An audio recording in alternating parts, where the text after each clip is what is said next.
Hello, brick sculptors, and welcome back to Brick Sculpt. This is Chris, and today we're going to talk about a very special piece. That is piece 4070. This piece has many names, but it's most commonly referred to as the headlight brick. I like to call it the original Snot brick, though, because this piece is old. It's been around forever. This piece came out in 1980, and it is still just as relevant today as it was back then. This piece is a staple in all kinds of LEGO sets, LEGO builds, and I don't know where the LEGO system would be without it. Today I want to show you some cool applications for this and how it relates to other Snot pieces, because I truly believe this is not only the original Snot brick, but also the ultimate Snot brick. Let me show you what I'm talking about. Now, as you might know, there's lots of cool configurations you can do with headlight bricks to make them interact with each other in cool ways, but that's not really what I want to talk about today. What I want to talk about today is how we can use the Snot brick to integrate to other Snot pieces that are related to it. Now, when we talk about Snot pieces, I like to break them into two families. We have the bricks and we have the brackets.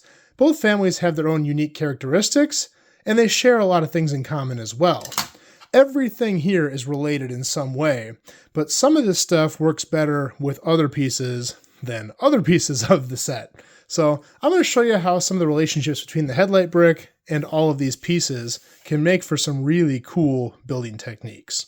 Now, within each family, I have to mention there are subcategories. So in our brick family, we have a few different subcategories. The first one being top aligning, and that's going to be all these pieces down in front. And what I mean by top aligning is if you take any one of these pieces and attach a piece to the studs, that piece is going to align with the top of the brick, but not the bottom.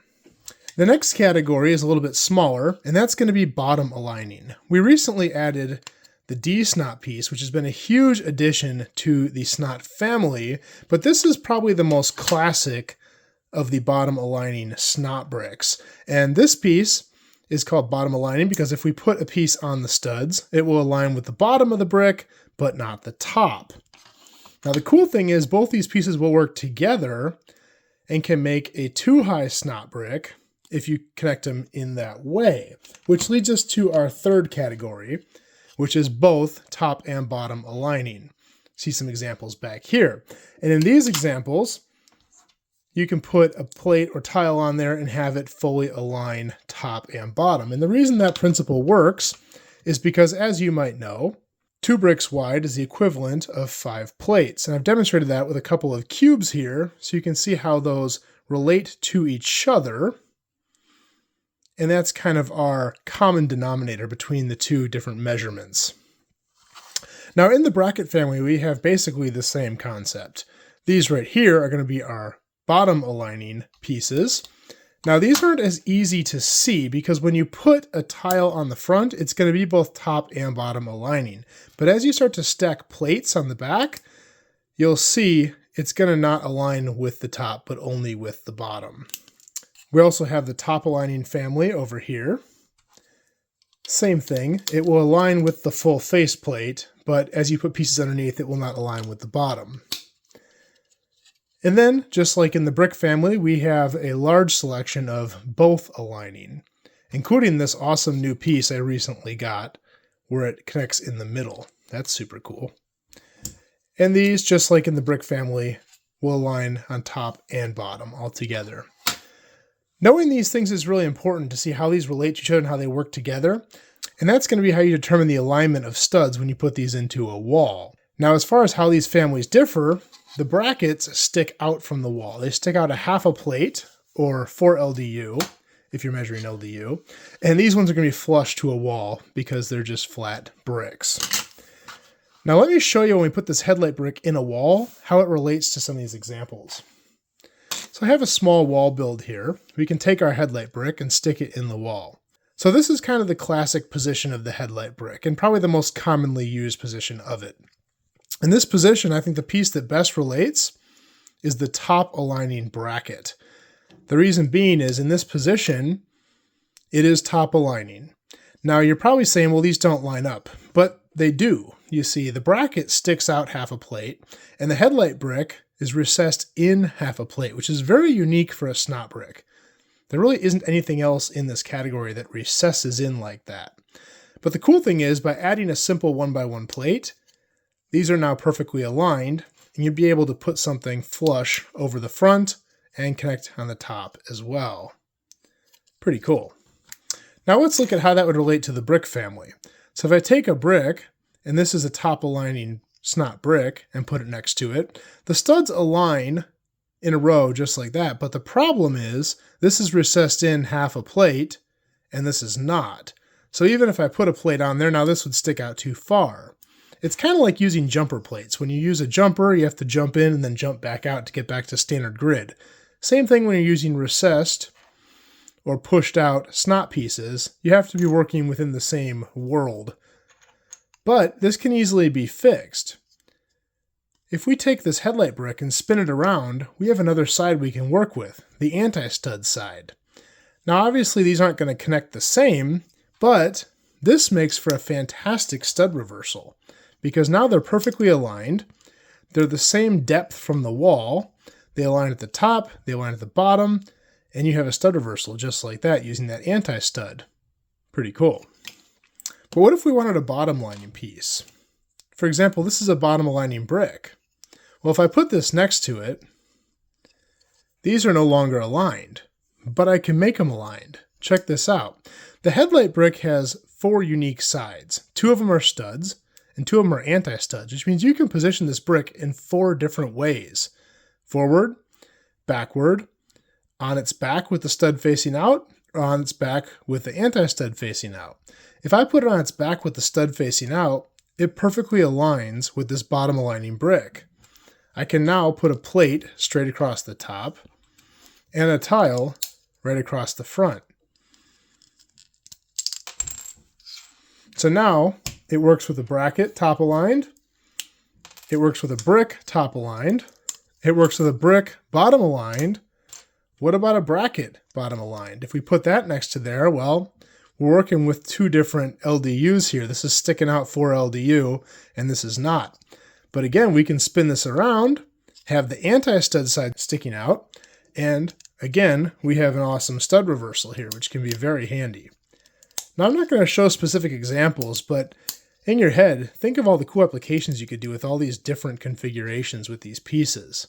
That's why I say this is an incredibly useful and diverse piece.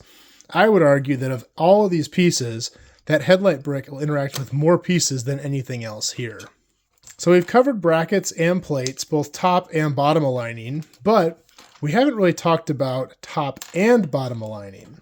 So if we grab a brick that is top and bottom aligning and put it next to it, well, again, this is pushed in half a plate. These aren't going to align. They also aren't going to align this way because this is a top aligning, and the top aligning would have to be at the top. Now we could boost it up, but I think the best way to make these two relate would be to take this and turn it on its side, make it bottom aligning. And then we could take something like this, another top aligning brick, put it up top, and now everything here is aligned and flush. Pretty cool. We could do the same thing for the bracket as well. Here we have a bracket. We can put that in our wall next to our headlight brick. And again, now these will become aligned because we have one plate difference between this being recessed in and this being pushed out, but our studs aren't aligned. Well, we can take a small bracket here with a plate on it, put our headlight brick on top of it, make it top aligned, put a plate up top, and again, everything's flush, everything's aligned. So you can literally make this piece align with anything on this table in some way, which is super cool. Now at this point, you might be thinking that this piece is pretty much perfect. And it's close, but it has one major flaw. And you guys might know where I'm going with this one. I'm not 100% sure why it's like this, but for some reason, on the headlight brick, the stud on the traditional face, let's call it, sticks out further than the bottom of the brick. And I can demonstrate that by taking a plate, putting the headlight brick on it, and putting just a flat brick up there. And you can see the headlight brick pushing up.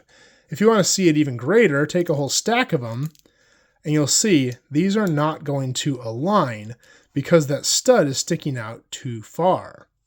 Now, why is that? Honestly, I don't know. It might just be a testament to the age of this brick. This brick has been around for 46 years, and it has changed, but barely. Here's an example of a new one, and here's an old one. The only notable difference is that little gap at the bottom.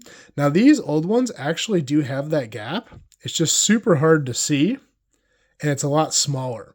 And that gap is simply where the stud goes in the bottom. The plastic is either real thin or missing all entirely. Other than that, the brick is pretty much unchanged. It's pretty much identical to the old style brick.